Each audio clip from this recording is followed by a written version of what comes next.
السلام عليكم. طبعا رمضان كريم. إن شاء الله حلقاتنا راح تصير أسبوعية، كل أسبوع نتناولنا طير معين أو موضوع معين عن الطيور. حلقة اليوم إن شاء الله راح نحكي بيها عن الحمام الملكي. طبعا الحمام الملكي أو الحمام الماسي تربيته بالأجواء العراقية أو أجواء المناخ اللي عندنا تكون ممتازة جدا، لأن هو طائر يتحمل البرد ويتحمل الحر، وأيضا تكاثره يكون بالشتاء وبالصيف. وما انه موسم انتهى الموسم الشتوي وبدأ الموسم الصيفي، ان شاء الله موسم خير يا رب، حيث يعتبر هو انتاج الافضل في الصيف. قد يسأل سائل يقول اذا هو يبيض بالشتاء ويبيض بالصيف فشلون هذا بداية موسم؟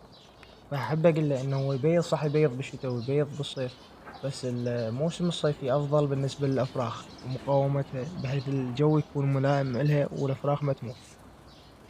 تربية الحمام الملكي تكون يا أما عن طريق التربية الفردية اللي هي خانات، وأما عن طريق التربية الجماعية اللي هي محمية. طبعا حسب كلام المربين والهاوين يقولون التربية الفردية هي أفضل. أنا جربت هواي التربية الفردية بس للأسف ما نجحت عندي. جربت تقريبا بالسنتين ما بزرن عندي أبد، وأكثر من زوج. بس الحمد لله من بديت بالمحمية إن شاء الله شفت تغيير يعني كلش واضح. طبعا صحيح هي متعبة ويحتاج لها خبرة بالتربية الجماعية. هسه راح أحكي عن السلبيات فيها. طبعا أول شغلة بالسلبيات اللي هي المنافسة على الأعشاش. يعني هي كثرة الأعشاش موجودة بالمحمية، بس هذا الطير يحب يبيض بالعش اللي بيبيض، فيتنافسن أكثر من أنثى على عش واحد. أما حل هاي الظاهرة فلازم تخلي عش بصف عش، وتنقل البيض من هذا العش للعش اللي بصفه مباشرة. هذا الشي راح يساعد إنه كل وحدة تاخذ عش.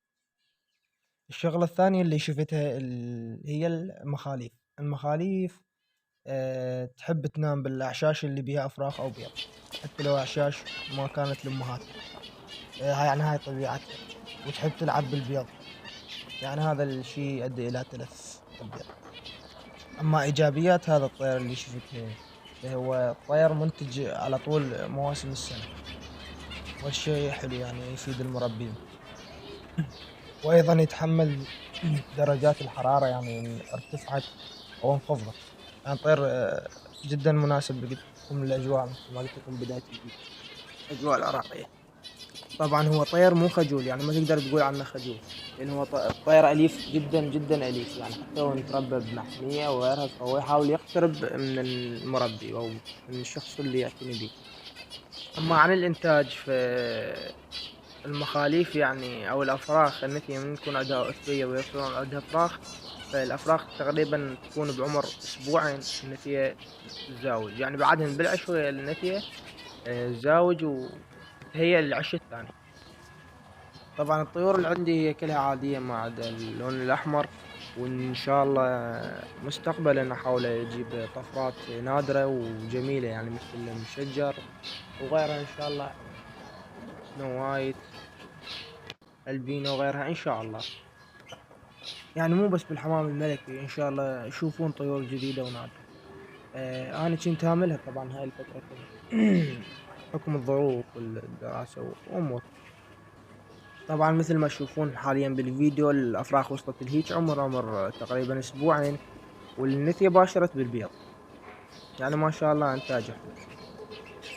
وكنصيحة للي يحب يربي طير للزينة بالبيت، يقتني الحمام الملكي، لأنه طير منتج وطير جميل بنفس الوقت، وطير مو خجول وأليف، وإيجابياته أكثر من سلبياته. وطبعا هو طير رخيص الثمن، ما تقول ثمنه مرتفع أو رخيص حيل، لكن نقدر نقول هو مناسب جدا لأسعاره، وأسعاره ثابتة، يعني لا خسارة بها. اللي يشتري لا تنزل، احتمال تصعد شي بسيط وتنزل شي بسيط. أما اللي يريد يستفاد فيجني الحمام الملكي. طفرات نادرات وهواي كلش هواي، وألوان حلوة للي يحب يستفاد بها. لهنا أنا وخلصت حلقتنا لهذا الأسبوع. أتمنى إن شاء الله يكون الفيديو عجبكم. وأنا أحاول أنزل حلقة بأسرع ما يمكن، إن شاء الله تكون عن طير مختلف. ومع السلامة.